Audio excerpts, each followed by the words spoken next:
இயேசுவின் உவமைகள், வாழ்க்கையை மாற்றும் பரலோக இரகசியங்கள்.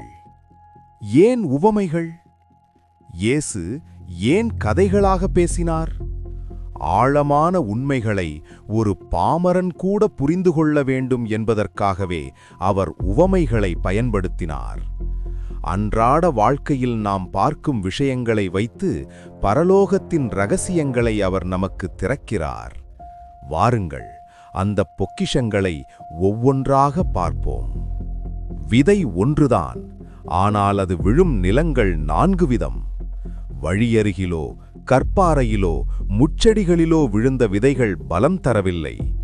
ஆனால் நல்ல நிலத்தில் விழுந்த விதை 100 மடங்கு பலன் தந்தது. உங்கள் இதயம் இன்று எப்படி இருக்கிறது? இறைவனின் வார்த்தையை ஏற்றுக்கொண்டு பலன் தருகிறதா? யார் என் அயலான்? ஆபத்தில் கிடந்த ஒருவனுக்கு ஒரு மதகுருவோ அதிகாரியோ உதவி செய்யவில்லை. ஆனால் யாரால் வெறுக்கப்பட்டாரோ அந்த சமாரியன்தான் உதவி செய்தார். அன்பு என்பது பேச்சில் இல்லை, செயலில் இருக்கிறது என்பதை இந்த உவமை நமக்கு உரக்கச் சொல்கிறது. 99 ஆடுகள் பாதுகாப்பாக இருந்தாலும் காணாமல் போன அந்த ஒரே ஒரு ஆட்டை தேடி மேய்ப்பன் அலைகிறார். நீங்கள் எவ்வளவு தூரம் வழி தவறிப் போயிருந்தாலும் உங்களை தேடி வரும் அன்பு இயேசுவின் அன்பு.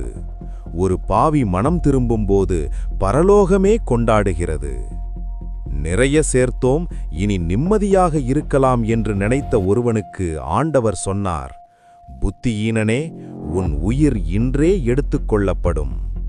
உலகத்தின் செல்வம் நிரந்தரமல்ல. கடவுளிடம் செல்வந்தர்களாக இருப்பதே உண்மையான ஆசீர்வாதம்.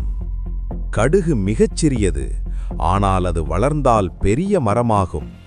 உங்கள் ஆரம்பம் சிறியதாக இருக்கலாம், உங்கள் விசுவாசம் கொஞ்சமாக இருக்கலாம். ஆனால் அதை இறைவனிடம் ஒப்படைத்தால் அது மற்றவர்களுக்கு நிழல் தரும் அளவுக்கு பெரியதாக மாறும். பரலோக ராஜ்யம் ஒரு வயலில் மறைந்திருக்கும் புதையல் போன்றது. அதை கண்டவன் தனக்குள்ள எல்லாவற்றையும் விற்று அந்த வயலை வாங்குகிறான். உலகத்திலுள்ள செல்வங்களை விடவும் மதிப்புமிக்கது கடவுளின் அன்பு. சொத்தை அழித்துவிட்டு திரும்பி வந்த மகனை தந்தை தூரத்திலேயே கண்டு ஓடிப்போய் அணைத்துக் கொள்கிறார். நாம் தவறு செய்துவிட்டு திரும்பி வரும்போது நம்மை தண்டிக்க காத்திருக்காமல் மன்னிக்க காத்திருக்கிறார் நம் பரலோகத் தந்தை. நல்ல பயிர்களுக்கு நடுவே களையும் வளர்கிறது. இரண்டையும் இப்போதே பிடுங்க வேண்டாம் என்கிறார் எஜமான். தீமை செய்யும் மனிதர்களுக்கு நடுவில் நாம் இருந்தாலும் நாம் நல்ல கோதுமையாக வளர வேண்டும் என்பதே கடவுளின் விருப்பம். இயேசுவின் உவமைகள் வெறும் கதைகள் அல்ல, அவை நம் வாழ்க்கையை செதுக்கும் கருவிகள். இன்று நீங்கள் கேட்ட இந்த உவமைகளில் எந்த கதை உங்கள் இதயத்தை தொட்டது? அதன்படி நடக்கத் தொடங்குங்கள். உங்கள் வாழ்வு ஆசீர்வாதமாக மாறும். ஆமேன்.